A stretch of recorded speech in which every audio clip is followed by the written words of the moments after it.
ورحمۃ اللہ وبرکاتہ۔ آج کا پروگرام خدمت خلق کی جانب سے منعقد کیا گیا ہے۔ خدمت خلق کے ممبر جو کام کرتے ہیں وہ میڈیکل فیلڈ میں کرتے ہیں، تو آپ کو جانتے ہوں گے، لیکن اصل میں انسانیت کی خدمت کرنا سب سے بڑی خدمت یہ ہے کہ اسے کسی طرح جہنم کی آگ سے بچا لیا جائے۔ اسی ضمن میں ہم نے آج کا جو پروگرام کا ہمارا موضوع ہے وہ یہ ہے کہ ہاؤ ٹو انوائٹ ٹو اسلام، کہ اسلام کی دعوت ہم کس طرح دی جائے۔ اور اس کے لیے ہم نے بلائے جلوہ کی جانے مانی ہستی جن کا تعارف کے محتاج نہیں ہے، جناب سہیل احمد صاحب ایک پیشے سے مدرس ہے، اور اللہ نے آپ کے ذریعے کئی مسلم لوگ اسلام میں داخل ہو گئے، اسلام قبول کیے ہیں۔ تو آئیے زیادہ وقت نہ لیتے ہوئے میں ان کی شعر سے آواز دیتا ہوں۔ سنا ہے ان کے منہ سے پھول جھڑتے ہیں، سنا ہے ان کے منہ سے پھول جھڑتے ہیں، چلو ایسا ہے تو ان سے بات کر کے دیکھتے ہیں جناب سہیل احمد صاحب۔ انسانی تاریخ میں ہم نے ایسے کئی لوگوں کو دیکھا ہے کہ اللہ کے حضور کو جانے کے لیے بہت ڈرتے تھے، بہت خوف کھاتے تھے، اور انسانوں کے دلوں میں خیال پیدا ہوتا تھا کہ اللہ تعالیٰ یہ نعمتیں جو تو ہمیں دیتا ہے تو کل قیامت کے دن کہیں ایسا نہ ہو کہ یہ نعمتوں کا جب کوئی سوال کرے تو ہم اس کا جواب نہ دے پائے۔ تو میرے بھائیوں کو بہت بڑی بڑی نعمتیں اللہ تعالیٰ نے ہمیں عطا فرمائی ہیں۔ اس زندگی کو اللہ تعالیٰ نے بھی ایک نعمت بنا کر بھیجا ہے۔ اللہ کے نبی صلی اللہ علیہ وسلم نے ارشاد فرمایا کہ قیامت کے دن ابن آدم یعنی آدم کی اولاد یعنی سارے ہی انسان قیامت کے دن اللہ کے پاس لائے جائیں گے، اور اللہ کے پاس جب پیش کیے جائیں گے تو اللہ کے نبی صلی اللہ علیہ وسلم نے ارشاد فرمایا کہ قیامت کے دن اللہ کے حضور ان کے قدم ہل بھی نہیں سکیں گے جب تک کہ اللہ کے وہ 5 سوالوں کا جواب نہ دے۔ اللہ تعالیٰ مجھ سے 5 سوال ہر انسان سے پوچھے گا، چاہے وہ ہندو ہو، مسلمان ہو، چاہے وہ کسی مذہب کا ماننے والا ہو، کسی زبان کا وہ بولنے والا ہو۔ اللہ کے سامنے ہر انسان کھڑا ہوگا اور خود اللہ اس سے سوال کریں گے 5 سوال، اور جب تک وہ 5 سوالوں کا جواب نہیں دے دیتا وہ اللہ کی جناب میں اللہ کے سامنے سے ہل کے نہیں پائے۔ میرے بھائیو، 5 سوال الگ الگ ہوں گے، مگر اس میں اللہ تعالیٰ ہم سے یہ بھی سوال فرمائے گا کہ اے میرے بندے، ہم نے تمہیں جو جوانی عطا فرمائی تھی اس جوانی کو تم نے کس راستے میں لگایا؟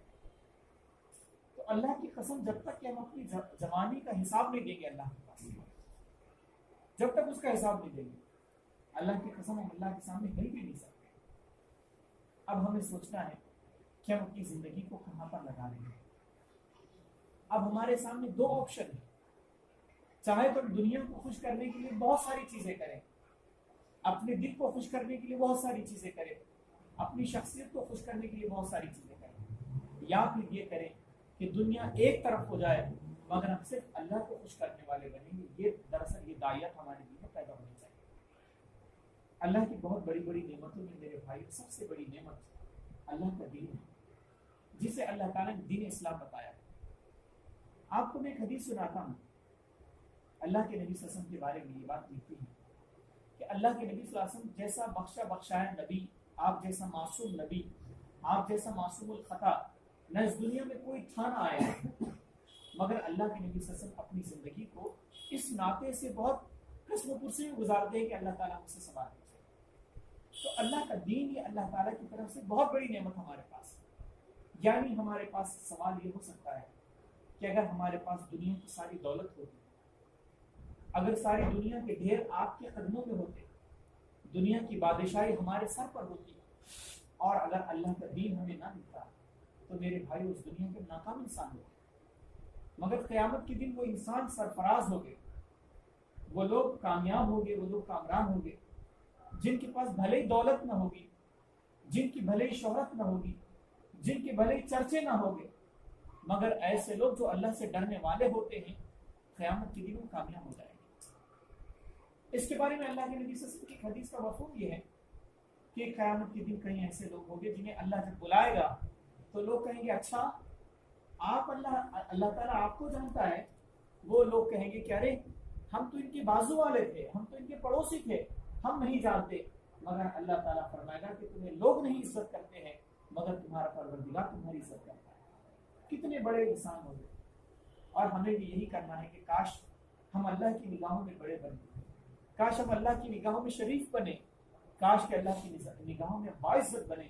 اللہ تعالیٰ ہمارا شمار ایسے لوگوں میں فرمائے، ایسے دعا کرتے ہیں۔ میرے دوستو، اللہ کے دین کے بہت بڑے تقاضے ہوتے ہیں۔ اللہ کا دین صرف اس لیے نہیں ہمارے پاس کہ رسم و رواج کے طور پر اسلام کو ہم گزارنے کی کوشش کریں، یا اللہ کا دین اس لیے بھی نہیں ہے کہ اللہ کے دین کو کبھی کبھی نماز کے لیے استعمال کر لیا جائے۔ میرے بھائیو، اللہ کا دین اس لیے ہے تاکہ اللہ کے دین پر ہم بھی زندگی گزاریں اور اللہ کے بندوں کو بھی اللہ کے دین کی طرف بلانے کی کوششیں کریں۔ میں آپ کو ایک حدیث سناتا ہوں، یہ حدیث بخاری اور مسلم کی حدیث ہے۔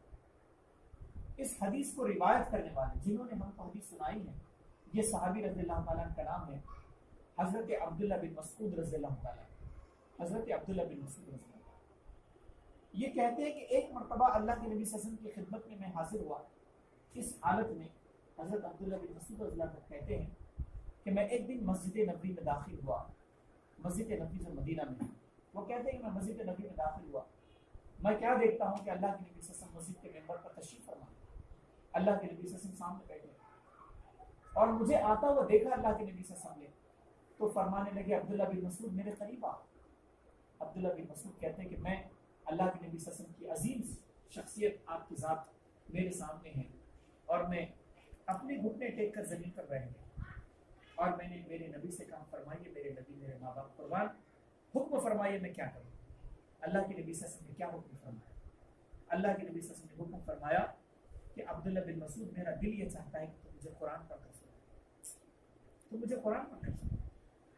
عبداللہ بن مسعود کہتے ہیں کہ اللہ کے نبی صلی اللہ علیہ وسلم قرآن تو آپ پر نازل ہوا، میری کیا مجال، میری کیا مثال کہ میں میرے نبی کو قرآن سناؤں۔ اللہ کے نبی صلی اللہ علیہ وسلم نے فرمایا کہ نہیں، میں تو آپ سے سننا چاہتا ہوں۔ علماء نے اس کے بارے میں لکھا ہے، علماء فرماتے ہیں کہ جس طرح قرآن کا پڑھنا باعث ثواب ہے، اسی طرح قرآن کا سننا سنت ہے، قرآن کا سننا سنت ہے۔ اللہ کے نبی صلی اللہ علیہ وسلم نے قرآن پڑھا بھی اور سنا بھی، تو کبھی کبھی ایسا بھی ہو کہ ہمارا کوئی ساتھ قرآن پڑھے، ہم سب بیٹھ کر اسے سننے کی کوشش کریں۔ عبداللہ بن مسعود کہتے ہیں کہ میری آنکھوں میں آنسو آ گئے کہ میرے نبی نے مجھ سے ڈیمانڈ کیا قرآن سننے کی۔ وہ کہتے ہیں کہ بس میں نے غور و خوض کیا کہ میں کیا پڑھوں، تو وہ کہتے ہیں کہ پھر میں نے قرآن پڑھنا شروع کیا، اور میں نے قرآن میں سورہ نساء کو پڑھنا شروع کیا۔ سورہ نساء، یہ قرآن مقدس میں سورہ نساء بہت شروع کے صورتوں میں سے ایک صورت ہے۔ وہ کہتے ہیں کہ میں نے سورہ نساء کی پہلی، دوسری، تیسری، چوتھی، 40 آیتیں پڑھ لیا، اور 40 آیتیں میں میرے نبی میرے سامنے تھے۔ اللہ کے نبی صلی اللہ علیہ وسلم کا بہت احترام کیا جاتا ہے، لوگ اپنی نظریں نیچی کرتے ہیں، گھٹنے ٹیک دیتے ہیں۔ وہ کہتے ہیں کہ میں نے اپنے نبی کو قرآن سنانا شروع کر دیا، اور 40 آیتیں میں نے مکمل کر دی، اور میں نے سورہ نساء کی 41ویں آیت، وہ آیت کیا ہے؟ اعوذ باللہ من الشیطان الرجیم۔ وہ آیت ہے فَكَيْفَ إِذَا جِئْنَا مِنْ كُلِّ أُمَّةٍ بِشَهِيدٍ وَجِئْنَا بِكَ عَلَىٰ هَٰؤُلَاءِ شَهِيدًا۔ وہ کہتے ہیں کہ میں نے آیت پڑھی، چونکہ یہ آیت کا مفہوم ان کو نہیں معلوم۔ اس آیت کا ترجمہ یہ ہے کہ اللہ تعالیٰ فرماتے اس آیت میں کہ اے نبی صلی اللہ علیہ وسلم، قیامت کا دن کیسا دن ہوگا کہ ہم ساری امتیں، جتنی قومیں ہیں، ساری قوموں میں سے، ساری امتوں میں سے ایک ایک گواہ کو لائیں گے اور سب کو کھڑا کریں گے، اور اے نبی تم سے پوچھا جائے گا بتاؤ تم نے تمہاری نبوت کا حق ادا کیا تھا۔ عبداللہ بن مسعود کہتے ہیں کہ جیسے میں نے آیت پڑھی تو مجھے ایک آواز آئی، کہتے ہیں کہ میری نظریں نیچی تھی، مجھے ایک آواز آئی، وہ آواز درد میں ڈوبی ہوئی آواز تھی، وہ آواز غم والی آواز تھی، اور وہ جو آواز تھی اس میں آنسو محسوس ہوتے تھے، اور وہ آواز یہ تھی کہ عبداللہ بن مسعود اب قرآن کو پڑھنا بند کر دیجئے، اب مجھ سے سنا نہیں جاتا۔ وہ کہتے ہیں کہ میں نے جیسے اپنی نگاہوں کو اونچا کیا تو میں نے دیکھا کہ میرے نبی صلی اللہ علیہ وسلم بیٹھے ہیں، اور آپ کی آنکھوں سے زار و قطار آنسو بہ رہے ہیں، اور اللہ کے نبی صلی اللہ علیہ وسلم آنسو پوچھتے جاتے ہیں اور کہتے جاتے ہیں کہ عبداللہ بن مسعود اب مجھ سے سنا نہیں جاتا۔ یہ حدیث میں علماء نے جو بات لکھی ہے وہ یہ بات لکھی ہے کہ آخر اللہ کے نبی صلی اللہ علیہ وسلم کیوں روئے، اللہ کے نبی صلی اللہ علیہ وسلم کی آنکھوں سے آنسو کیوں بہے؟ اس کی وجہ یہ تھی کہ اللہ کے نبی صلی اللہ علیہ وسلم نے اپنی ذمہ داری کو یہاں پر محسوس کیا۔ تو جب نبی کو ان کی ذمہ داری بتائی جائے تو نبی روتے ہیں۔ آج امت کو اس کی ذمہ داری یاد دلائی جاتی ہے، مگر میرے بھائیوں ہماری آنکھوں سے آنسو نہیں بہتا۔ اس کی وجہ یہ ہے کہ ہمارے دل سخت ہو رہے ہیں۔ ہم انسانوں کو اللہ کے دین کی طرف بلانا تو دور، ہم اس کے بارے میں سوچتے ہیں نہیں۔ ہمارے دلوں میں خیال پیدا ہو گیا کہ ابھی تو ہم اپنی زندگی گزاریں گے، اس کے بعد اپنے بھائیوں کو، غیر مسلموں کے پاس جائیں گے۔ میرے بھائیوں یاد رکھیے، قیامت کے دن اللہ تعالیٰ وہ تمام لوگوں کے بارے میں ہم سے پوچھنے والا ہے، تمام لوگوں کے بارے میں جو لوگ آپ کے ہمارے کانٹیکٹس میں آتے ہیں.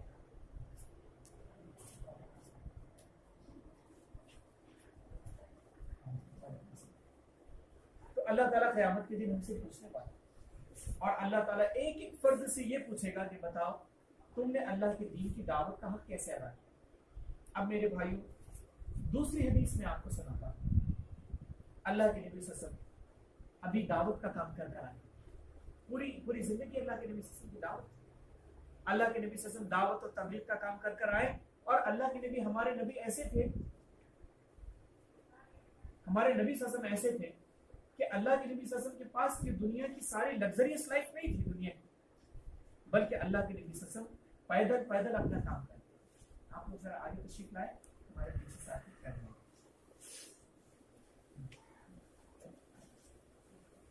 تو اللہ کے نبی صلی اللہ علیہ وسلم کا معاملہ کیا تھا؟ اب ہمارے پاس دعوت اور تبلیغ کرنے کے لیے ہمارے پاس زندگی میں بہت آسانیاں ہیں، ہمارے پاس زندگی میں بہت ہی آسانیاں ہیں، مگر ہمارے نبی کے پاس وہ آسانیاں نہیں ہیں. اللہ کے نبی صلی اللہ علیہ وسلم کی دوسری حدیث میں آپ کو سناتا ہوں، یہ بھی بخاری کی حدیث ہے، اور اس حدیث کے راوی جو ہے روایت کرنے والے، راوی کسے کہتے ہیں؟ جو ہمیں روایت کرتے ہیں، اللہ کے نبی صلی اللہ علیہ وسلم کے واقعہ بیان کرتے ہیں، یہ راوی کہتے ہیں.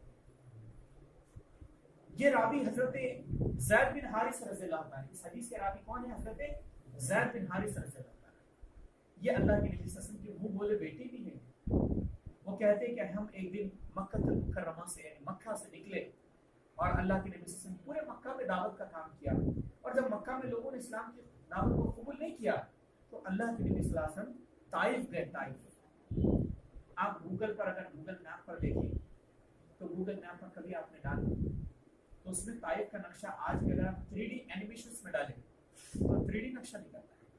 اور معلوم یہ ہوتا ہے کہ مکہ سے بہت طویل ہے، یہ مکہ سے بہت طویل ہے اور مکہ سے کافی دور ہے یہ، اور کچھ لوگوں نے لکھا کہ یہ قریب 800 میل کا سفر ہے. اللہ کے نبی صلی اللہ علیہ وسلم طائف گئے. اب میرے بھائی ہم میں سے شاید ہی کوئی ایسا ہوگا جو اگر پیدل آئے تو کوئی ایسا نہیں ہوگا ہمارے بیچ میں جو 2 کلومیٹر پیدل چل کر یہاں پر تشریف لائے. کوئی نہیں ہمارے بیچ میں ایسا. آج ہمارے پاس بہت آسانیاں ہیں، مگر میرے اور آپ کے نبی جب طائف 800 میل کا سفر کرتے ہیں تو میرے اور آپ کے نبی پیدل جاتے ہیں، پیدل جاتے ہیں. حدیث میں ملتا ہے کہ اللہ کے نبی صلی اللہ علیہ وسلم جب طائف گئے تو اللہ کے نبی صلی اللہ علیہ وسلم کے پیروں میں چھالے آ گئے. اللہ کے نبی صلی اللہ علیہ وسلم کے پیروں میں چھالے، اللہ کے نبی صلی اللہ علیہ وسلم کے پیروں سے چلا نہیں جاتا. مگر طائف گئے اور طائف میں جانے کے بعد وہاں کے سرداروں سے اللہ کے نبی ملے اور سرداروں سے کہا کہ اے سرداروں، میں اللہ کے دین کی دعوت دینے تمہارے پاس آیا، اور آپ نے فرمایا کہ لوگوں میں اللہ کا نبی ہے، میں اللہ کا نبی، اور میں تمہیں کوئی لالچ نہیں دیتا، بلکہ میں تو صرف یہ جاننا چاہتا ہوں کہ دیکھو میں یہ دیکھ رہا ہوں. نبی دیکھتے تھے جنت اور جہنم کو دیکھتے تھے. اللہ کے نبی صلی اللہ علیہ وسلم فرمائے کہ میں دیکھتا ہوں کہ لوگوں تم جہنم میں جا رہے ہیں اور میں اللہ کے واسطے تمہیں جنت کا راستہ بتانے آیا. اب کتنی اچھی دعوت تھی، اس میں کون سی عداوت کی بات، کون سی دشمنی کی بات. مگر لوگوں نے اس کے جواب میں کیا کیا؟ لوگوں نے اس کے جواب میں یہ کیا کہ اللہ کے نبی صلی اللہ علیہ وسلم کو لوگوں نے پتھر مارے، اتنے پتھر مارے کہ اللہ کے نبی صلی اللہ علیہ وسلم کو طائف میں لوگوں نے کہا دوڑو آپ. وقت کا نبی دوڑ رہا ہے اور اس گلی کے لچے اور لفنگے جو نوجوان ہوتے ہیں، جو گلی کے پڑوں پر ہوتے ہیں، وہ پورے ان کے ہاتھوں میں پتھر ہے اور بالکل نشانہ بنا کر ہنستے ہیں، مسکراتے ہیں اور نبی کو پتھر مارتے. میرے بھائیوں اللہ کی قسم شاید ایسے محسوس ہوتا کہ اللہ کے نبی کے جگہ ہم ہوتے تو وہ اذیت ہم برداشت کر لیتے، مگر ہمارے نبی کا لہو طائف کی وادیوں میں ٹپکنے لگے. اللہ کے نبی صلی اللہ علیہ وسلم کا لہو ٹپکنے لگا. اور حضرت زید بن حارث کہتے ہیں کہ اللہ کے نبی صلی اللہ علیہ وسلم کو جب زیادہ مارنے لگے تو اللہ کے نبی صلی اللہ علیہ وسلم بے ہوش ہو کر گر گئے. اب بے ہوش ہو کر گر گئے تو مجھے خدا کی قسم میرے بھائی کو غیر مسلم کو آپ ایسا دیکھیں کہ بے ہوش ہو گیا، آپ اسے پکڑیں گے میرے بھائی پانی پی لو، کیا ہے چلو دوا خانہ لے کر چلتے ہیں. مگر انہوں نے نبی کے ساتھ کیا کیا معلوم ہے؟ انہوں نے یہ کیا کہ بے ہوش ہو گئے آپ، غشی آ گئی، انہوں نے اللہ کے نبی صلی اللہ علیہ وسلم کا ہاتھ پکڑ کر اٹھایا اور کہا نبی ہونا اور اتنی سی مار برداشت نہیں کرتے، چلو بھاگو. پھر اللہ کے نبی صلی اللہ علیہ وسلم دوڑتے ہیں، پھر پتھر مارتے.